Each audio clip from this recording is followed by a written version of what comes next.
Thank you, Daniel. Good afternoon, everyone. My name is Woody Enos, the Incident Commander for the Santa Barbara County Type 3 Incident Management Team. On October 11th at approximately 2 o'clock in the afternoon, we had a report of a vegetation fire near Refugio at the top of West Camino Cielo.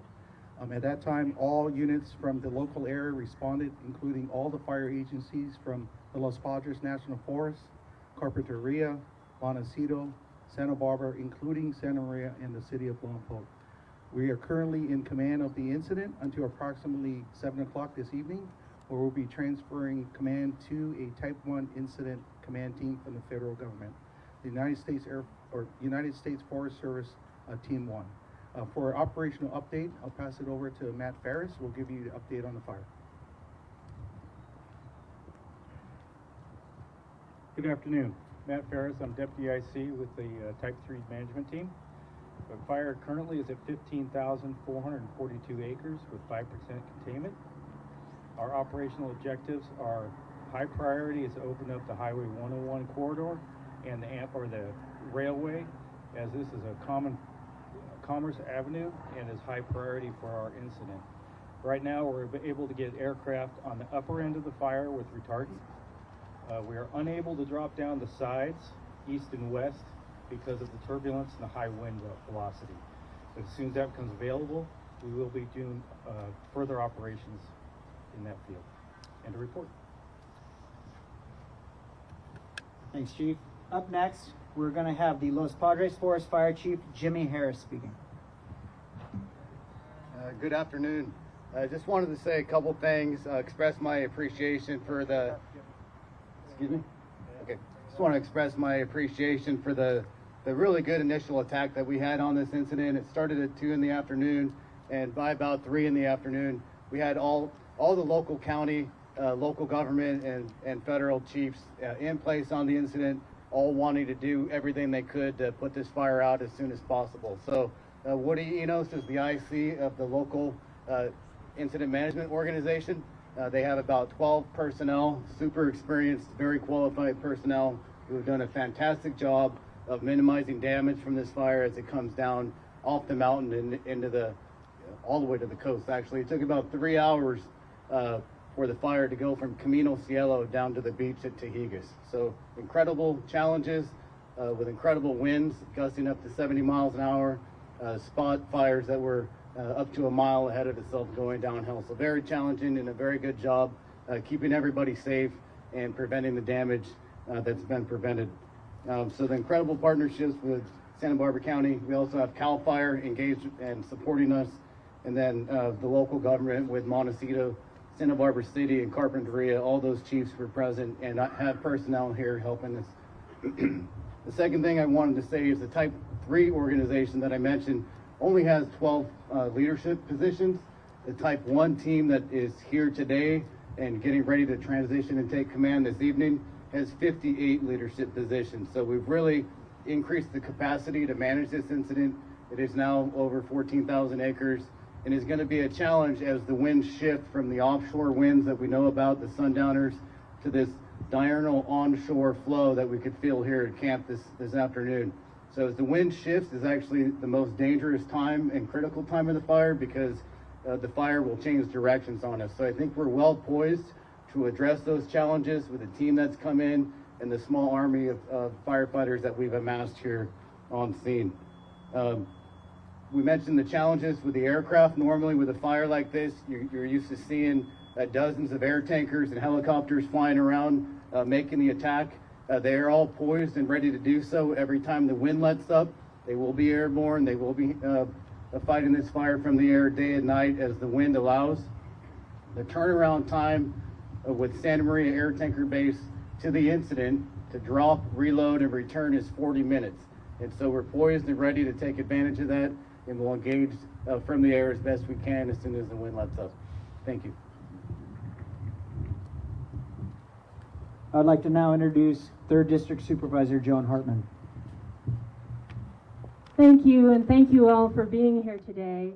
I really want to assure and reassure everyone who's watching and listening today that we have the very best people and the very best resources anywhere in the country helping us through this fire. From our frontline personnel to our air support, to the Red Cross that has opened up evacuation shelters, to animal services, we've been through this many times before, and we know how to call people into action, and everyone knows their job, and they're all here. I'd also like to thank the jurisdictions throughout the state who've sent resources and personnel to help us. This mutual support is how we all get through these fire seasons. We all recognize that the Gaviota Coast is really iconic for Santa Barbara County and for all of California and even the world. We have a long legacy here of ranching and farming. We have an amazing cultural and natural resources. It's one of the hot spots in the entire world for biodiversity. So we will resume our stewardship after this fire, and we will bring it back. I had a chance to drive on the 154 where the Whittier fire was this morning, and I remember feeling depressed watching that from the helicopter, and now it's really revitalized, and so that gave me some sense we will do that again here on the Gaviota Coast. But this fire is a reminder that as summer winds down, our fire season ramps up. And that's in Santa Barbara County throughout, but especially on the Gaviota Coast where the sundowner winds are so fierce. So we all now need to be hyper vigilant. And so be safe and be alert, and above all, help our firefighters and personnel do their job. If they ask you to do things, do it, because we're all in this together and we need to help them. Thank you. Thank you. From the Sheriff's Office, Lieutenant Brittingham. Good afternoon. I'm serving as the law liaison for the Type 3 Incident Management Team. I'm going to go over evacuations. Our evacuation orders are the area of Arroyo Hondo Canyon, Refugio Canyon, and the area between El Capitan, State Beach, State Park, and West Camino Cielo.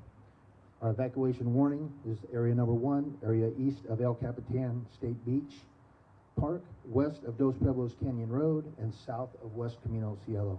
Our area number 2, east of Mariposa Riena, west of Arroyo Hondo, and south of West Camino Cielo. There's an information dashboard available with pertinent information at readysbc.org. That's readysbc.org, with information such as our incident status, evacuation maps, and evacuation information, road closures, and media releases. Thank you.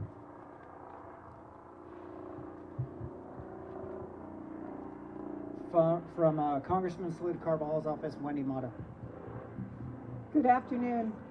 Congressman Carvajal wanted me to convey his gratitude to the Los Padres National Forest team, the county firefighters, and all our mutual aid partners spanning from CAL FIRE, City of Santa Maria, County of Ventura, and all over the nation. I had the opportunity to be at Incident Command yesterday and had the opportunity to see firsthand these agencies, these groups of individuals working hand in hand, truly as a team. And I can assure the community that you are in good hands. Lastly, I want to confirm for the community that Congressman Carvajal will do everything he can to bring back dollars from any infrastructure loss from this incident. Thank you. Our last speaker will be Santa Barbara County Fire Chief Mark Hartwig. Thank you, Daniel. If I could, I'd like to take a couple moments and just recognize, make a couple recognitions, and then talk a little bit about, specifically about the fire. First of all, the men and women who are out on the line. It's humbling. It happens all over this nation, this state, often, but you have men and women who are dedicated and committed to protecting their own communities, who, when called upon to go and help a neighbor or another community, doesn't think twice and puts themselves, as we have even as I speak, puts themselves between harm and the men and women, the communities here of Santa Barbara County. So first and foremost, I had a chance to get out again this morning before briefing, and had the opportunity to see some really, really tired folks out there on the line, protecting structures and engaged in firefighting, active firefighting. With that said, we can't do it without the support of those that you have behind me. I know Wendy mentioned it. Congressman Carbajal called me last night. Of course, has commitments in Washington, but said that he would get us anything and everything we need. It really goes then to our state representatives, our state senator Monique Lamone, our Assemblyman Bennett. Thank you for that support, and then to the Office of Emergency Services at the state level, and then of course our own Board of Supervisors.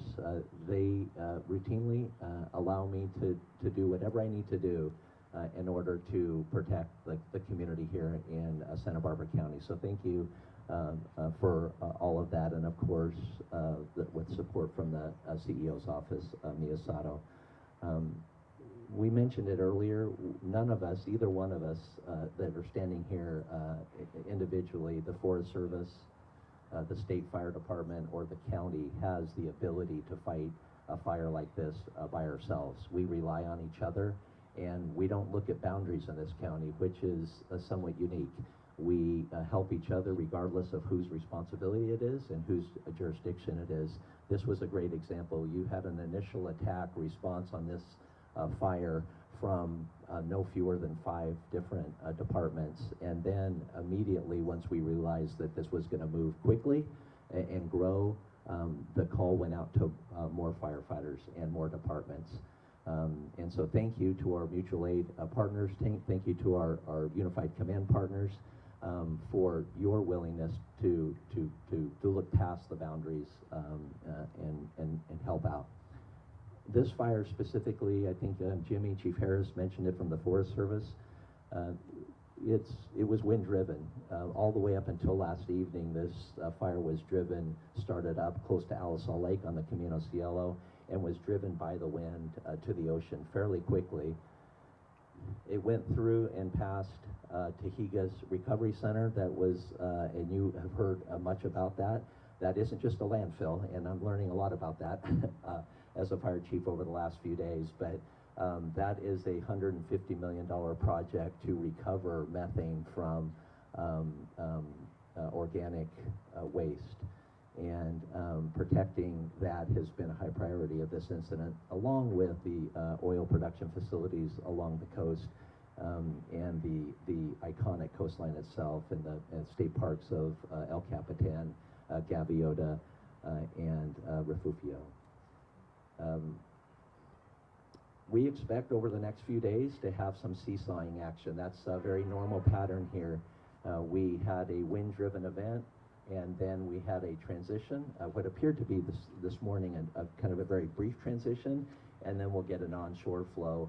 And that onshore flow will then push this well-established fire in these canyons up in further into the canyon and into structures, quite frankly, that have been protected from a downwind assault. That will change when the winds change. And so we'll see some seesawing action on this fire over the next few days, and we'll be very, very busy out there. We expect that for weeks you will see, if not months, you'll see fire crews out there putting out hot spots on this fire. We'll keep you posted on evacuations and warnings, as the Sheriff's Office said, to make sure that you at the community are well warned and notified in case of any evacuations or growing evacuation warnings or orders.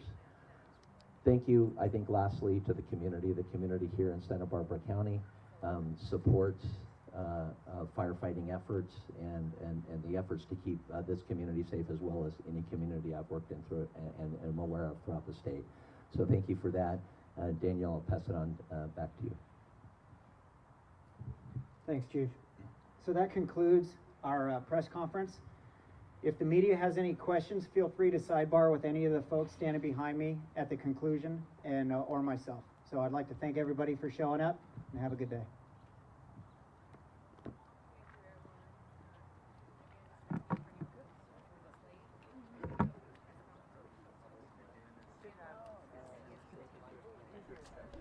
Okay, that was Santa Barbara County Fire Personnel, Public Information Officer Daniel Berticelli, along with supervisors, and we had fire chiefs, a unified command, mutual support, of course, with this Alisal Fire. The things that we learned right now, it has grown in size, and so has the response. 15,442 acres. It is 5% contained. Tonight, command of this will be transferred to the federal government. It will be a Team 1 major incident with 58 personnel leadership team overseeing the response to this fire. The objectives, of course, opening Highway 101, which remains shut down along the Gaviota coast. Also, another objective, opening the railway. The railway, of course, and our freeway here, main corridor for commerce. So it's vital. As we know, the 154 is being used instead. And accidents, which is something that we're dealing with this morning into the afternoon hours, really causing a bottleneck there. Aircraft, one of the challenges is they're not able to drop the water or use the retardant on the sides of this fire, the side flanks, because of the strong winds. We have been experiencing 70-mile-an-hour gusts. So with the terrain and the strong winds, that is causing some major issues with the air attacks. We do know that today they're expecting 5 air tankers to be used, 6 helicopters as well as the winds permit. Challenges ahead again, the winds could be shifting. So again, the air base, we're talking about where they refuel over at the Santa Maria Air Base. From that point to the actual fire is a 40-minute flight. So keep that in mind as these air helicopters and tankers are going back and forth, doing what they can as quickly and as safely as they can, again, as the winds allow. Another thing to be mindful of, expecting the fire crews to remain on this fire for the months ahead. We'll see a lot of seesawing, as they put it. You're going to see some flanks that are being doused and kind of smoldering, maybe coming back to life again with these winds that are changing. So we are going to go ahead and return you to regular programming for our News Channel 3 viewers. We're also going to continue bringing you updates on this Alisal Fire on our website and our mobile app as well. And if we need to cut in, if anything changes in a major way during the afternoon hours, we'll break in once again. Otherwise, we'll see you tonight starting at 5.